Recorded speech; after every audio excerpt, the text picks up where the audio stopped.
Hello children, welcome to today's video session of Standard 8 Moral Science. Lesson 4. Respect others' privacy. Do not try to peep or pry in the lives of others. You will only get yourself labeled as a big bother. Mrs. Matthew knew that something was wrong in her neighbor's house. She could feel a hushed silence. Then she went to their place. She had prodded Mrs. Safe, her neighbor, but was unable to get the exact information. Then she began her guessing game. Could it be possible that Mr. and Mrs. Safe were having frequent quarrels? Was something wrong with the children? Was their son unsuccessful in his exam the second time? Yes, that was it. She could see that whenever she went inside the house, Vicky, their son, would avoid coming near her. He must have failed in the exam. She decided to go again to the house to find out the exact reason. Next day, she went in the morning when she was sure that all the children would have left for school. But she could see Vicky sitting in his room.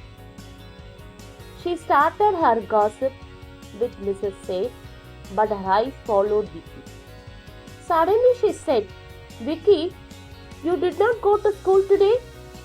Your classmates have started." "Auntie, today I was not feeling well. That's why I did not go to school," Vicky replied. "But yesterday also you were at home, I think?" Mrs. Matthews prodded. Suddenly Vicky was no longer the sweet-natured, soft-spoken boy he normally was. He raised his voice saying, "What do you want to know, Auntie? Why are you so inquisitive? How does it matter to you whether I go to school or not? You wanted to know my result? Yes, I have failed again. Now, you can go and tell this to everyone."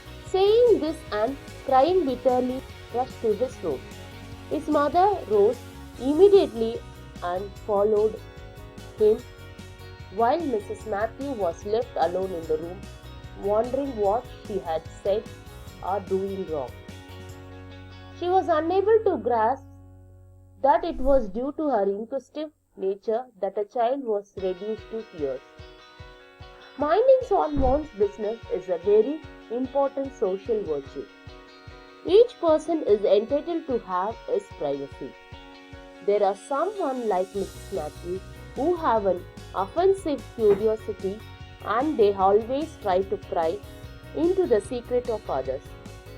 This attitude is manifested in three ways: by being indiscreet in their questioning, by pursuing every little gossip one hears,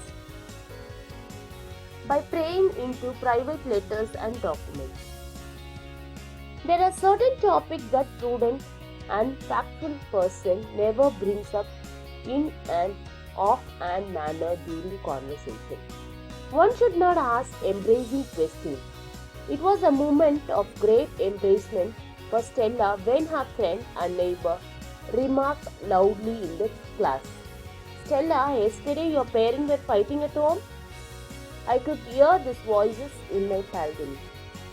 An indiscreet person wants to know every single detail and so, regardless of good sense, asks questions. Personal questions should be avoided in public. They can cause hurt and resentment in the heart of the person concerned. By pursuing every little gossip one hears, there are many people who live to hear and tell news about others. They love to go around the town trying to find more details about the latest scandal. They create the impression among people that they know more than the others. They find sufficient time to piece together shreds of information that they have managed to gather. One day when Neha came to school, she saw her classmate looking at her and whispering among themselves. She tried asking her friend about the strange behavior, but they were uncomfortable in telling her the reason. During the free period, Max came to her and said, Neha, we are so sorry about your brother. His future is ruined. Now, what he is going to do? Neha was quite perplexed. She looked at Max and asked, But why should you be sorry for my brother? Because Mary told us that he was expelled from school. Max replied. Neha wanted to know the root of the problem. She went to Mary and asked her, Mary, how did you know that my brother has been expelled from school? Yesterday when I came to your house to collect the history book, I heard him tell somebody on the phone that he was expelled. He sounded very sad. Neha laughed aloud. Instead of going and telling everybody in the class, at least you should have confirmed the news with me. My brother is not expelled. He has been successful in the entrance examination he had given to study in the Boys' College of Dehradun. It is one of the best institutions of the country, and he was just pulling his friend's leg on the telephone because he will not study with them. Next time when you hear something, please confirm before spreading rumors of this kind. Mary could say nothing except hang her head in shame. By praying into private letters and documents, this is also an evil form of curiosity. Some individuals have an irresistible urge to read other people's mail or private papers when the opportunity rises. The unhealthy curiosity of a person makes him pry into private and confidential letters and papers of the other person. This should be avoided all at cost. The remedy for such insatiable curiosity is to recognize a proper set of values. There is healthy curiosity for learning new things that would increase our knowledge and make us better human beings.